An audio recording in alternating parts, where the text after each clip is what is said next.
Hi folks, I'm Mark with ProLine Range Hoods, and today we're going to show you how to install our brand new model, the PLFW115 and the PLFW116. Now they're both the same shell basic look.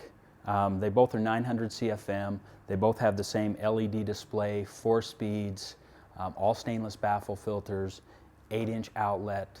So today we're just going to install the PLFW116, and it's the 36-inch model, but this video is good for all of the PLFW models, the 115 and the 116 in all sizes. Now folks, this installation is very simple. You just need a few basic tools. Now you're going to need a level. Make sure the bottom of your range hood is level. You're going to need something to mark some holes and some lines with. You'll need a Phillips screwdriver. You'll need some anchors. Now the range hood comes with some anchors, but generally we can't anticipate what type of wall construction you have, and so we've got 2 different types of anchors here. Both of them rated at about 70 pounds. You'll need a tape measure, you'll need a drill, you'll need a stud finder. Now this is optional. You're going to be covering a lot of space, so if you wanted to poke a hole and knock on it, listen for the stud and try and find it, you'll be able to find it okay. Utility knife, some extra screws, just in case with our regular brackets we miss the stud, we might need to drill through. And finally, to do that, we'll need some drill bits to maybe drill through the back metal of the hood so that we can find the stud and hit the stud and secure the range hood properly. When you receive this model, you're going to receive a box. It's going to come in a single box just like this. Now we've already opened this up and tested it, but you'll have a well-packaged range hood. This is included with the range hood is going to be some 8-inch flex ductwork. Now you can use this or you can use solid rigid ductwork.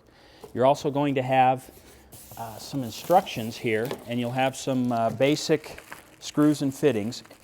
So you'll have some instructions, some screws, and a steel plate that you'll be used for wall attachment. Now if you're going to install this as an under cabinet application, you won't need to use this. But in our case, we're going to install this on the wall in our demonstration area, so we're going to use this plate today. So you've got the plate, you've got some screws to attach the plate, and then you have your instruction manual. Okay, now we've unpacked the range hood, and what I'm going to show you now is that this has 2 ways to mount the hood. You can either mount it under cabinet using these holes and a combination of the wall, or you can mount it with just as a wall hood and use the wall mount bracket. Now that's the way that we're going to install it. Now I'm going to use the box that the unit came in as kind of a staging area. Now we have to install, this is going to be a permanently installed range hood in our warehouse distribution facility for testing, and so we're going to install it here a little lower because it's just for display only.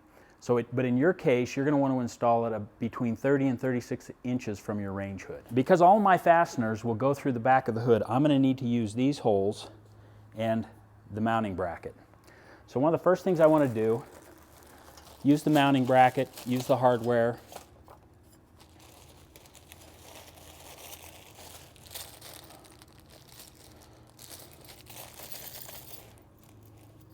So you'll have 6 machine screws that will insert into the back of the hood in these threaded inserts right here. So we use the drill and we'll install this.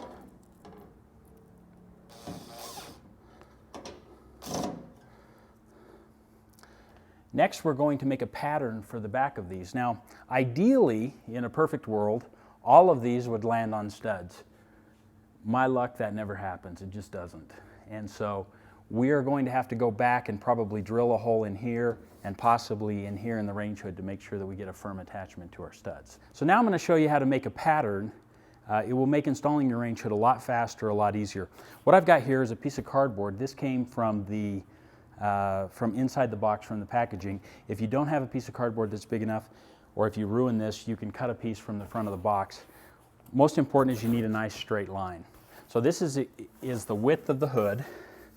I make sure it's perfectly centered and even with the bottom, and then I hold it right there, and all I'm going to do here is mark where the eyelets are in the bracket so that we can get our screws exactly where we need them.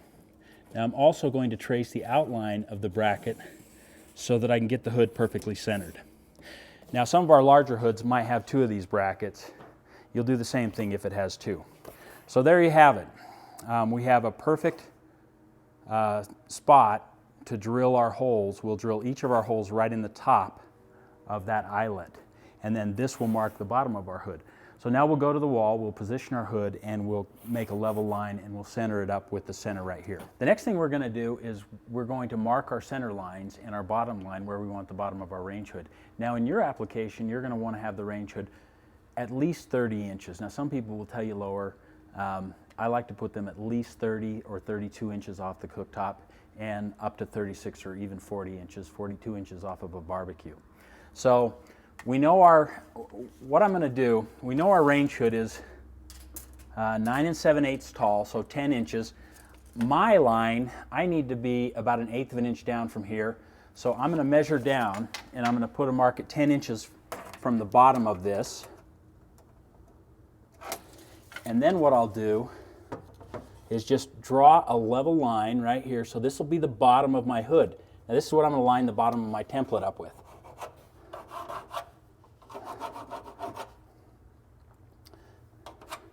Next, I'm going to mark the center of the wall. Now our opening here is exactly 36 inches, so I need to be at 18 inches right here. So now what I'll do is mark a level line here so that I can line my template up perfectly with the center that I've marked on that. Okay, so I've got our cardboard pattern, and I've marked the center of the bracket where the bracket will mount right here. So what I'll need to do is line that up with the line here, and then align this bottom edge with my mounting line. So we drop it down, and then we center up our top line. We're centered here, and we're aligned on the bottom, and that's where our holes need to be. So now I'm just going to go through and put a hole through the top of each of these slots, and that's where we'll need to drill our holes. So we'll need to drill them here and here. Now these are self-tapping. They'll drill a hole in the sheetrock as you go through, and they'll anchor. So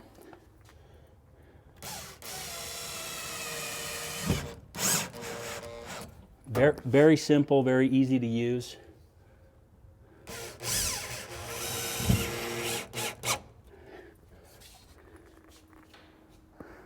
Okay, so we've installed our anchors here. Next thing we're going to do is we're going to install some screws, and we're going to leave those screws extended about maybe 1/4 of an inch. Okay, now the next thing we need to do is find a stud. Now I know because when I drilled these in, I didn't feel anything solid. It didn't stop. When you drill those anchors in, if you hit a stud, it will stop and it will spin. It will blow the sheetrock out. And that's actually a good thing, because then you know you've got a solid backing. But in this case, we're going to need to find the stud to find some additional support. So we're going to use this stud finder. Now if you don't have one of these, don't go buy one. It's really not that hard. In fact, if you want to use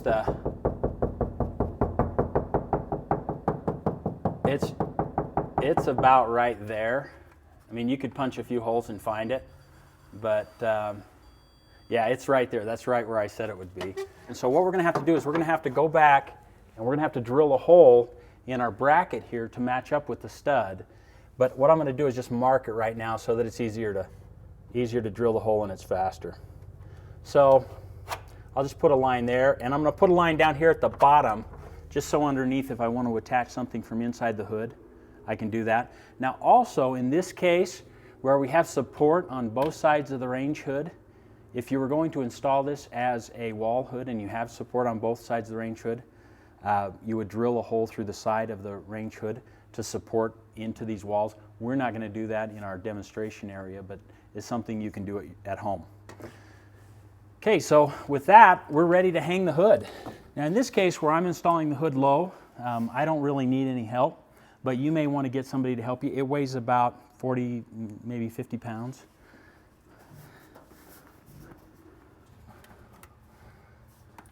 And there you have it. Because of the template, lines up perfectly, no trial and error, a perfect hit. Our screws are out just enough, so what I'll do is I'll go ahead and tighten those up now. Now one of the things I'm going to do before I'm finished, before I do anything else, is I want to check the level, make sure my front is level, and we're right on. So now, just to make sure that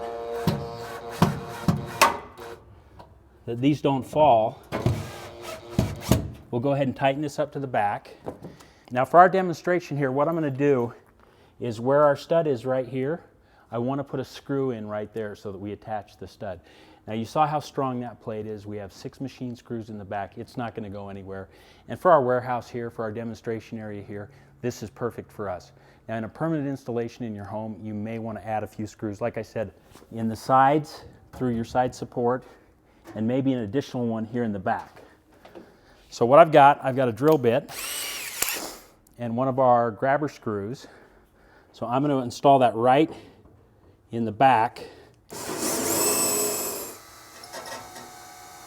Okay, so what I've done is I've drilled a hole in this bracket exactly where the stud lines up. So now we'll change out, we'll use a drill bit, and we'll install a grabber screw right through the back so that we firmly attach the range hood to the stud. And you can see that that is nice and tight. That's not going to go anywhere. Okay, so there you have it, folks. It's really that easy. We've installed our bracket, we've tightened up our screws, and we've installed our anchoring screws. Now the last thing that you may want to do, before you install any screws underneath or any screws into the side, into your side panels, is check your front to back level. We're right on, and most people are, but sometimes you'll have a wall that's a little bit out of square, so you may need to put in some shims. So you'll want to check the level front to back. So then, in your case, you're going to have ductwork. You're going to need to install the ductwork right here. This install is very easy. This expands like an accordion, so that if you want to use our flexible duct, it's all aluminum flexible duct that comes with these models. You'll install this, put your tape around the bottom, stretch it out, and install it, attach it to the top. And the hard part is done. Now it's the fun part, it's the easy part. Now you get to clean it, install the baffle filters in the grease tray. So in your package, you're going to have a long piece of metal like this. Now this is the grease tray. This is the removable grease tray that will catch any grease, any oils, liquids, condensation that comes up through the hood. Now here's your baffle filter. The way that this installs, it sits in the tray like this and collects any liquids, any heat, condensation, grease. You take these out, these go in the dishwasher, and you wash this in hot soapy water. It's great and it's simple. Now we'll show you how to install these. Okay, so we've got our stainless grease tray. This goes in the back. The lip goes to the very back. So we'll install this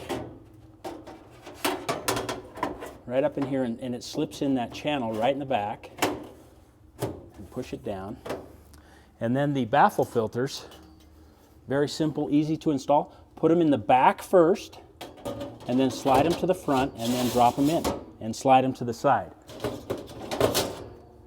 Now the only thing you have left to do is plug the unit in and test it out.